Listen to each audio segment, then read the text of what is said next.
Ang Sikreto ng Hari ni Reynaldo A. Catalia. Noong unang panahon ay may isang haring mayaman. Siya ay may kakaibang talino na hindi maaaring ipaalam kanino man. Wala nang mahihiling pa ang hari dahil nagkaasawa siya ng isang magandang reyna. Isang umaga ay nagwika ang reyna. "Mahal na hari, gusto ko ng masarap na prutas mula sa kagubatan. Ihanap mo ako." Umalis kaagad ang hari upang maghanap sa gubat.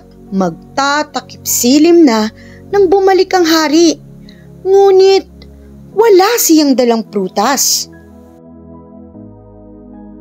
"Malawak ang kagubatan, maghanap ka!" ang mapilit na tinig ng reyna.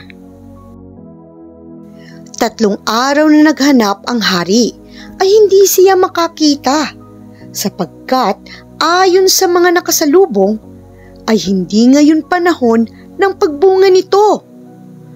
Pagod na pagod nang umuwi ang hari. Naggalit ang reyna kung kaya't hindi siya pinapasok sa kwarto ng gabing iyon. Habang nakaupo sa balkonahe, ay naulinagan niya ang mga ipis na nag-uusap. Sama ng ugali ng reyna, no? Hindi na naawa sa hari. "Oo nga," sagot ng isa pa. Pagod na pagod ang hari sa paghahanap ng ligaw na prutas na yon. Lihim na napangiti ang hari.